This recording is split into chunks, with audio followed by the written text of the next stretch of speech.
जय गुरु जी, शुक्राना गुरु जी, अनंतम अनंतम शुक्राना गुरु जी। गुरु जी के चरणों में कोटि कोटि प्रणाम और सारी संगत को जय गुरु जी। संगत जी, इस चैनल पर गुरु जी के प्यारे प्यारे सत्संग सुनाए जाएंगे। गुरु जी के सत्संग सुनने के लिए चैनल को लाइक, शेयर व सब्सक्राइब करें व बेल नोटिफिकेशन को ऑन कर लें ताकि जब भी कोई प्यारा सा सत्संग हो सबसे पहले आप तक पहुँचे। संगत जी, गुरु जी हमारी छोटी से छोटी बात को भी सुनते हैं और तुरंत ही हमें अपनी बातों का जवाब भी मिल जाता है। संगत जी, गुरु जी हमारी छोटी से छोटी परेशानी और कष्टों को कब समाप्त कर देते हैं हमें इस बात का पता भी नहीं चलता। गुरु जी हम पर हर पल अपनी कृपा दृष्टि बनाए रखते हैं। वे अपनी संगतों को कभी भी दुखी नहीं देख सकते। गुरु जी हमें हर पल ब्लेस करते हैं। गुरु जी की कृपा हम सब पर बनी रहे, इसलिए जुड़े रहें, स्वस्थ रहें, मस्त रहें। जय गुरु जी। संगत जी, ये सत्संग एक आंटी जी का है। आंटी जी कहती हैं कि जब मैं 21 वर्ष की थी तब मुझे थायराइड, शुगर व बीपी की बीमारी थी। मैं ना तो कुछ खा पाती थी न ही पी पाती थी। बीपी तो इतना बढ़ा हुआ रहता था कि मुझे किसी भी वक्त कुछ भी हो सकता था। इतनी छोटी सी उम्र में इतनी सारी बीमारियां, जिसकी वजह से मेरी पढ़ाई भी छूट गई थी और शायद कभी शादी भी ना हो पाती। संगत जी, मेरे माता पिता ने मुझे बहुत जगह दिखाया, हर तरह का इलाज करवाया, परंतु किसी भी तरह से हमें कोई राहत नहीं मिली। संगत जी, फिर हमने जैसा लोगों ने कहा कि हवन करवा लो या उस पंडित से पूछो या इस जगह जाओ, तो हम सब कुछ करके थक गए थे। मैंने तो बिल्कुल आस छोड़ दी थी कि अब मैं कभी भी ठीक नहीं हो पाऊँगी। संगत जी, फिर मेरे पापा के एक फ्रेंड जो सेना से रिटायर हैं, उन्होंने पापा को गुरुजी के बारे में बताया और कहा कि दिल्ली में गुरुजी का एक आश्रम है, आप गुड़िया को एक बार वहाँ मत्था टिकवा कर लाओ।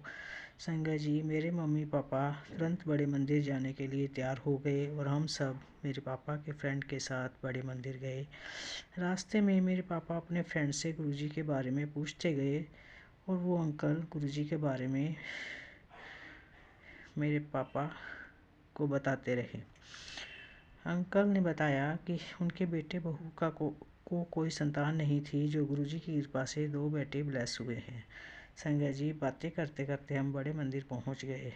इस बीच रास्ते में मेरी तबीयत बहुत ख़राब थी और मैं बहुत लो फील कर रही थी। वहां जाकर मुझे वॉमिटिंग होने लगी, तो मैंने अपने मम्मी पापा को कहा और उन्होंने अंकल को कहा कि गुड़िया को उल्टी हो रही है, यहाँ बाहर ही किसी जगह पर गाड़ी रोक लेते हैं।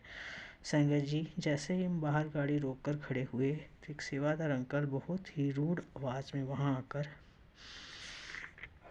बोले कि यहाँ क्यों खड़े हो, तुरंत अंदर जाओ। तो मेरे पापा ने बोला कि गुड़िया को उल्टी हो रही है, इसलिए हम बाहर रुके हैं कि कहीं अंदर जाकर उल्टी न हो जाए। संगत जी, तब वो सेवादार अंकल फिर रूड आवाज़ में बोले कि कोई उल्टी वुल्टी नहीं है, आप अंदर जाओ। संगत जी, वो जिस तरह बोले थे वो देखकर मुझे अच्छा नहीं लगा, परंतु फिर भी हम अंदर जाने लगे। संगत जी, मैंने जैसे ही पहली सीढ़ी चढ़ी, मुझे लगा कि कोई मेरा हाथ पकड़कर मुझे अंदर की ओर ले जा रहा है। संगत जी, धीरे धीरे मैं सीढ़ियाँ चढ़कर अंदर गुरुजी के दर्शन करने के लिए पहुंची। उसके बाद मैंने जल प्रसाद, लंगर प्रसाद और चाय प्रसाद लिया और वापस घर आने के लिए गाड़ी में बैठ गए। संगत जी, गाड़ी में आते वक्त मुझ में बहुत पॉजिटिविटी थी। मैं रास्ते में गुरुजी के सत्संग, गुरुजी का मंत्र जाप सुनती रही। उसके बाद हम जब भी समय मिलता तब गुरुजी के बड़े मंदिर जाते और वहाँ से जल प्रसाद, चाय प्रसाद और लंगर प्रसाद ग्रहण करते। इस तरह गुरुजी के लंगर प्रसाद ने ही मेरी सारी बीमारियां ख़त्म की और गुरुजी ने मुझे हेल्थ ब्लेस की। संगत जी, उसके बाद गुरुजी की कृपा से मेरी शादी हुई और गुरुजी ने मुझे एक बेटा भी ब्लेस किया। संगत जी, आज मैं बिल्कुल स्वस्थ हूँ और मैं किसी भी तरह की कोई दवाई भी नहीं खा रही हूँ। जय गुरु जी, शुक्राना गुरु जी मुझे हेल्थ ब्लेस करने के लिए अनंतम अनंतम शुक्राना। जय गुरु जी। संगत जी, ये सत्संग एक और आंटी जी का है। आंटी जी कहती हैं कि सत्संग शुरू करने से पहले मैं मंत्र जाप करना चाहूँगी। ओम नमः शिवाय, शिव जी सदा सहाय। ओम नमः शिवाय, गुरु जी सदा सहाय। ओम नमो शिवाय, शिव जी सदा सहाय, ओम नमो शिवाय, गुरु जी सदा सहाय। संगत जी, आंटी जी कहती हैं कि मेरी ये दूसरी शादी है तथा मेरे हस्बैंड की भी दूसरी शादी है। उनकी पहली पत्नी का एक एक्सीडेंट में देहांत हो गया था और उनका एक 2.5 साल का बच्चा था। संगत जी, गुरु जी का मेरे पास मैसेज आया कि तुझे एक सेवा दी है, उसे अच्छे से करना। संगत जी, मैं समझ गई थी कि गुरु जी मुझसे क्या कहना चाह रहे थे। मुझसे वो उस छोटे बच्चे को संभालने को कह रहे थे।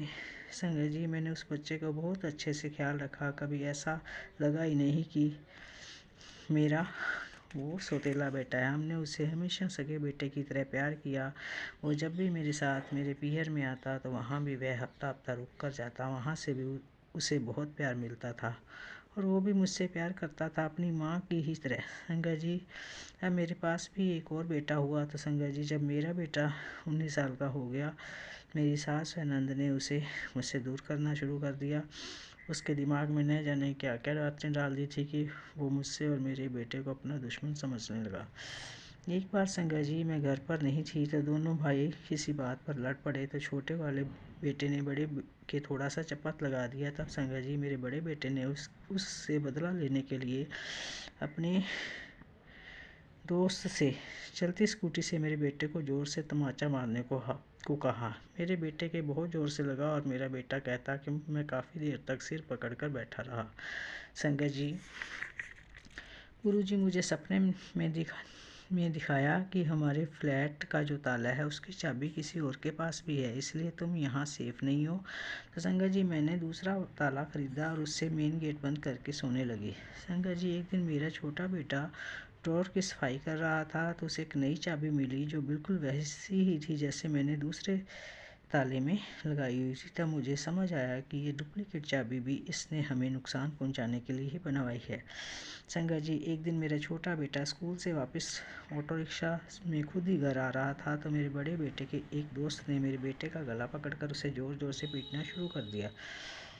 तब स्कूल के इंचार्ज ने और एक सरदार जी ने उसे उस लड़के से छुड़ाया। तब मेरे पास स्कूल के इंचार्ज का फ़ोन आया कि इस तरह की घटना घटी है तो आप तुरंत स्कूल आ जाओ। संगत जी, मैं स्कूल पहुंची तो मुझे सारी बात का पता चला। मैं अपने बेटे को लेकर घर आई और अपने पति से कहा कि जो भी इस बात में शामिल है मैं पुलिस में FIR दर्ज कराऊंगी तो सबका पता चल जाएगा। ये बात सुनकर मेरा बड़ा बेटा डर गया, लेकिन संगत जी, गुरुजी ने उसको बहुत बड़ा सबक सिखाया। जब पहली बार उसने मेरे बेटे को चलती स्कूटी से थप्पड़ मरवाया तो उसके एक हफ्ते बाद ही बड़े बेटे का स्कूटी से एक्सीडेंट हो गया था और अब दूसरी बार भी 4 दिन के बाद ही उसको सबक मिला। एक दिन बड़े बेटे ने फ़ोन करके कहा कि मुझे बहुत दर्द हो रहा है, आप घर पर ही हो ना। तो मैंने कहा हाँ, क्या बात है। तो उसने कहा कि उसे बहुत दर्द हो रहा है। संगत जी, उसे लेकर मैं डॉक्टर के पास गई और उसके टेस्ट कराने पर स्टोन निकला। उसको अब यह महसूस हुआ कि मैंने गलत किया था, इसलिए मेरे साथ भी गलत हो रहा है। संगत जी, इस प्रकार गुरुजी ने मुझे हर वक्त संभाला और मेरे बेटे की भी रक्षा की। जय गुरुजी, शुक्राना गुरुजी, अनंतम अनंतम शुक्राना। संगत जी, सत्संग को पूरा सुने, बीच में न छोड़ें, क्योंकि इससे गुरुजी की ब्लेसिंग भी अधूरी रह जाती हैं। गुरुजी कहते हैं कि सत्संग सुनने वाले का भी भला, सत्संग करने वाला का भी भला होता है, इसलिए सत्संग को अंत तक सुने। जय गुरुजी, शुक्राना गुरुजी, अनंतम अनंतम शुक्राना गुरुजी। जय संगत जी।